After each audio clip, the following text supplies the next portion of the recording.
Show के प्रायोजक है मां भवानी डेकोर प्राइवेट लिमिटेड, मतलब a complete floor solution, new 0 mile Dadar road, Muzaffarpur.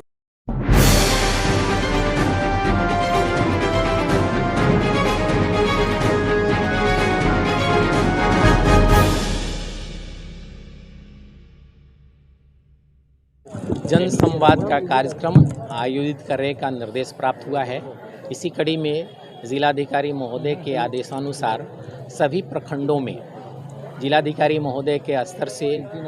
2, अनुमंडल पदाधिकारी के स्तर से 1 और प्रखंड विकास पदाधिकारी के स्तर से भी जन संवाद कार्यक्रम आयोजित किए जा रहे हैं। इसका मुख्य लक्ष्य ये है कि सरकार के द्वारा विगत 10 से 15 वर्षों में जो भी लोक कल्याणकारी योजनाएं चलाई जा रही हैं, जितने भी कार्यक्रम, चाहे वो रोड निर्माण से लेकर के और ये आपको पेंशन तक जो दी जा रही है, यानी व्यापक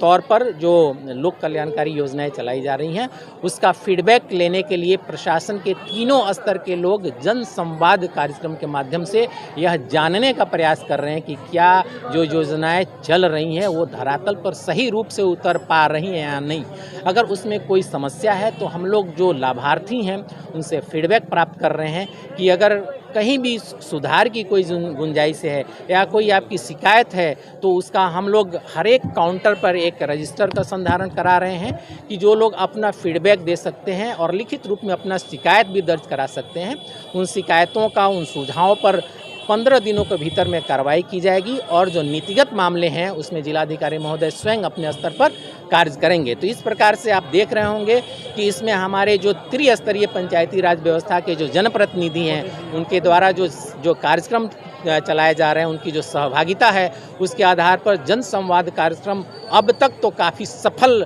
नज़र आ रहा है और मुझे उम्मीद है कि आगे के भी जो जन संवाद कार्यक्रम शेष रह गए हैं उसमें जनता की अच्छी सहभागिता होगी और हम लोग जो सरकार ने इसका जो उद्देश्य निर्धारित किया है उसको प्राप्त करने में सफल हो पाएंगे। साथ ही साथ मैं यह भी आपको अग्रिम में ये जो हमारी सभी जो जनप्रतिनिधि हैं और जो प्रबुद्ध जनता है उनको मैं शुभकामना देना चाहता हूं कि आगे जो दिवाली आ रही है, जो छठ आ रहा है, उसमें प्रशासन आपके साथ है और किसी भी प्रकार की कोई भी समस्या ना आए इसके लिए हम लोग एकदम लगे हुए हैं और आपसे लगातार बातचीत कर रहे हैं। छठ घाटों का निरीक्षण चल रहा है, विधि व्यवस्था से संबंधित जो भी फीडबैक्स प्राप्त हो रहे हैं उस पर हम लोग कार्य करके आगामी जो पर्व त्योहारों का जो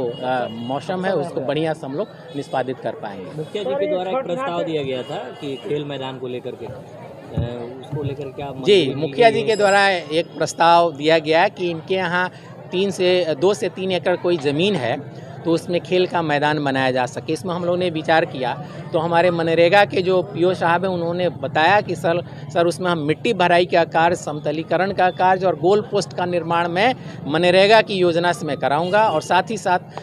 बीडीओ साहब ने बताया कि इसमें जो बैठने का जो स्टेडियम में जो